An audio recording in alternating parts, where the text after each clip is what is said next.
So we're now going to have a look at some applications of linear functions. Now, in particular, we're going to have a look at different examples. So for in the first case, if we have a think about what does C and M mean in an equation y equals mx plus c. Now, we know that c is the y-intercept and m is the gradient. But what does that mean in an application? Well, c is what we'd usually consider the starting value or some kind of initial condition. Initial value. Whereas m is the growth factor. It's how it changes. We can think of this quite straightforward. When you have yourself your axes, this tells you, the c tells you where you're starting. Are you starting here or are you starting further up? It just depends. And on the other hand, we have that the gradient, we can see that the gradient will actually change the slope of the line. It can make it steeper or it can make it shallower. So you can actually play around with the way that the line looks and how it is positioned. So one controls the steepness while the other controls where it starts.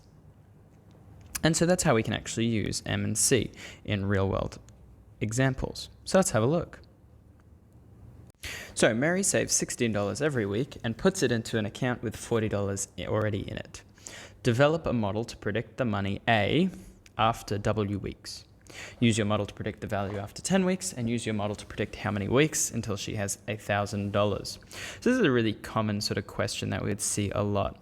Now, first of all, we can tell that it's going to be a linear growth. Why? Because she's saving the same amount every single week, meaning it's going to grow by the same amount. And in fact, we know the growth rate. M is equal to 16. On top of that, we also know the initial condition. The account already, C, has $40 in it.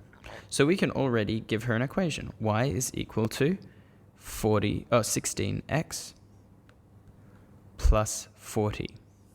Problem though, it didn't want us to use the letters Y and X, it wanted us to use the letters A and W. So we have to think about which is the independent variable and which is the dependent. The independent variable being X and the dependent variable being Y. Well, the number of W weeks is going to affect the amount of money in the account. So A equals 16W plus 40. That's part A, done. Part B, now we've got to use the model. We want to know what happens when weeks 10, so W equals 10. We get A is equal to 16 times 10 plus 40, 160 plus 40. She'll have a cool $200. Part C asks us to predict how long it'll take until the account has a value of 1,000.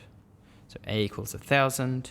1,000 is equal to 16W plus 40. So we're substituting in the A value instead of the W value. Now we need to rearrange. Step 1, take 40 from both sides. Cancels over here. 1,000 minus 40 is $996. 16W. And now we need to divide by 16.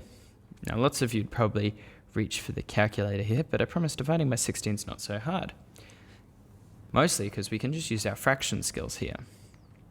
W on the right, 16 is an even number, 996 is an even number, so we can halve them both. Half of 996 is 498. Notice that they're both still even numbers, so we can halve them both again. 249 over 4.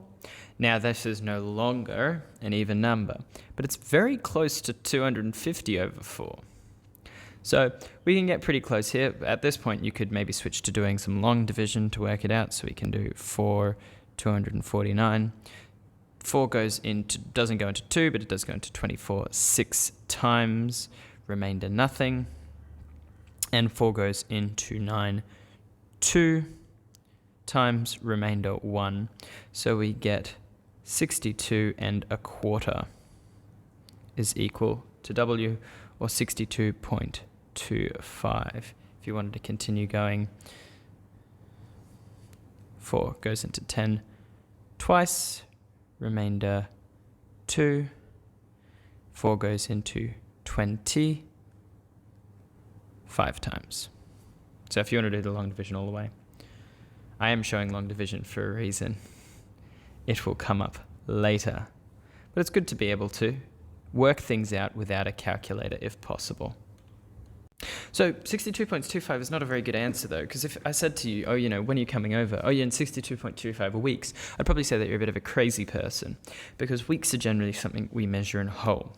At 62 weeks though, will she have enough money? Well, no, because it takes the extra quarter week for her to hit the 1,000. So it's not going to be until the 63rd week. That's when she'll have made her the $1,000. Alrighty, so there's a little bit of applications for you. I'll see you in the next one. Goodbye.